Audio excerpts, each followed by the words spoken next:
What's up, people? What's good? What's popping? How you're doing? Welcome to Girls in Football. My name is Frida Akams. You already know. Yes, it's been a minute since you last saw us, and for today you're seeing just me. And I usually have like my girls with me and all of that, and it's a different setup even. But yeah, we just had to do this because it's the World Cup season, and we have a lot of talking points to just discuss as girls and just hear your opinion as well. Yes, Nigeria did not make it to this year's World Cup, and I'm so sad about that. But at the end of the day, after seeing how the Senegalese players were treated, you know, by officials at the embassy, that's the officials that were checking them, was it at the embassy or at the airport? Though those people were checking them to give them a pass into the United States. After seeing how that they were treating the Senegalese players, I was just like, well, maybe at the end of the day, it's a blessing in disguise that Nigeria did not go to this World Cup, because I couldn't bear to see my players of timber and caliber being disrespected that way. Because I mean, why would you people be doing this to players who have come to represent their countries? I then know, like, is there nothing to prove that, okay, these players have been cleared, they are accredited, they have the pass, they have the, what do I call it now? They have the right to be in the United States of America for the period of a month and some weeks to represent their countries. Why do you not have to be disrespectful, checking them, scrutinizing them, screening them? These are things that we've not even seen them doing to players from other continents. But players from Africa have been treated so badly, and it doesn't even feel right. So I feel like if I had seen my players being treated that way, I would have really lost it. But at the end of the day, I am not still happy that we did not make it to World Cup 2026. How do you feel about that though, you guys? Drop your thoughts in the comment section. Nigeria is not going to the World Cup this year, and it, like I said, it feels very sad. But then, even though Nigeria will not be there, as Nigeria, as a country, we have some players who are still of Nigerian descent who are going to be at the World Cup 2026, representing other countries. We have Michael Olise representing France. Remember that Michael Olise had the opportunity to play for, is it 4 or 5 countries now? Nigeria, France, England, Algeria, and there is one more country that I'm forgetting right now, but he chose to represent France. Then we also have Noni Madueke, a Nigerian as well, representing England. We have Bukayo Saka, Nigerian, representing England. We have Eberechi Eze, Nigerian, representing England. England seems to even be the country that has the most Nigerians representing them. Interestingly, wow. Then we have David Alaba, of course, representing Austria. And there is Kane Chukwuemeka also representing Austria. We have Jamal Musiala representing Germany. And then there is Felix Mecha representing Germany. Igbo men, what is going on? Because some of the names I'm seeing here, Igbo men, like, why people always moving around? Hey, God, you go and you give birth in different countries. Anyway, Igbo Kwenu, very good. There we have Ime Okon representing South Africa. This one is an interesting one because, I mean, you left Nigeria to go and represent South Africa. Exciting. And now South Africa is going to the World Cup. Nigeria is not. We have Tani Oluwaseyi representing Canada. Then we have Noah Okafor, a very sweet seasoned player. Imagine Noah Okafor playing for Nigeria, by the way, but he doesn't play for Nigeria, unfortunately. He plays for Switzerland and is going to be at the World Cup 2026. We also have Folarin Balogun representing the United States of America, the host country. We have Promise David representing Canada as well.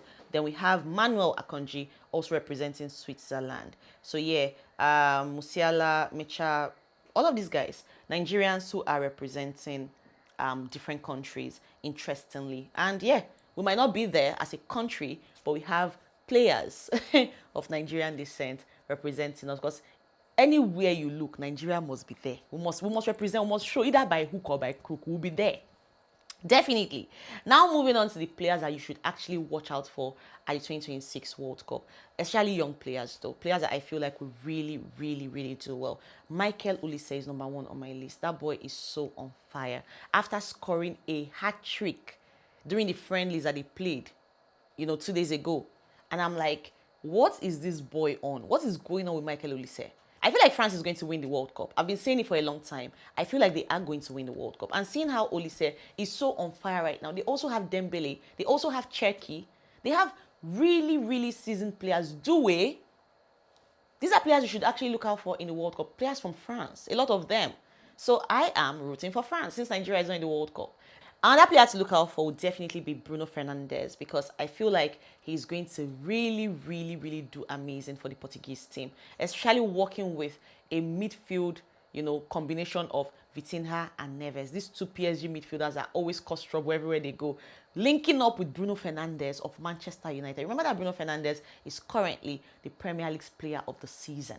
So I do not see how that this Portuguese midfield with their entire team will not do well at the World Cup. They will go really far. I see them going very, very far. So yes, these are players to look out for. Bruno Fernandes, Olise, Due, of course, and of course Lamine Yamal. I feel like we should also still look out for Lamine Yamal. Remember what himself and Nico Williams did at the last Euros. I feel like they're going to do really, really well at this particular World Cup.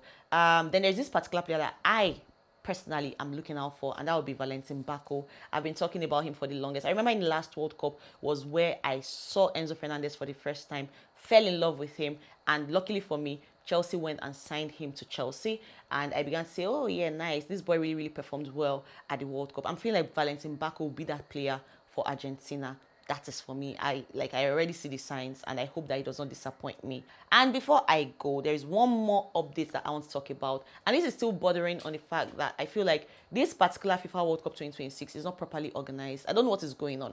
So there's this Somalian referee that is supposed to be at the World Cup 2026, but he was not granted a visa.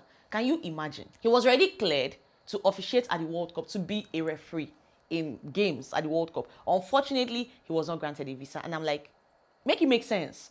So, Somalia referee Oman Atan has been denied entry into the United States after getting selected to officiate at the FIFA World Cup. The 2025 CAF Referee of the Year, imagine, was determined to be inadmissible due to vetting concerns and was denied entry by the US Department of Customs and Border Protection. Like, what does this even mean? I don't get it. So he was selected to officiate at the 2026 World Cup, but at the end of the day, he was not cleared and he was not granted visa. Make it make sense. So what exactly is the issue? Well, maybe his documents were not complete, or there probably was just something, but I do not think this should be a thing. I think if a person has been selected to represent their country in the aspect of the players now, they should have some sort of accreditation or a card or something, a tag that just says, oh, I'm representing my country, oh, I'm a referee, I'll be officiating at the World Cup. Oh, then that automatically should just give them a pass and then they go in. United States, you people, your wala is too much. Oh. Only people will call football soccer. Only people will still be doing all this drama. Like, okay, what are you trying? So, who will still run, we run, if that's what you are looking at. Person, we go run, go still run, all right? If you like, use torchlights and be looking for what is not looking for you up and down. Only you will call football, soccer. Only you are still making it difficult for people to come, and even fans now, fans that probably want to travel to the United States to support their countries, they will be having difficulties. The weather is so hot, so freaking hot, and then you are even still stressing people, being disrespectful to Africans. For God knows what reason. Is there any referee that is not an African that has been disrespected in this manner? I do not think so. So people should better just fix up. And the tickets are so pricey. A lot of things are just wrong with this 2026 World Cup.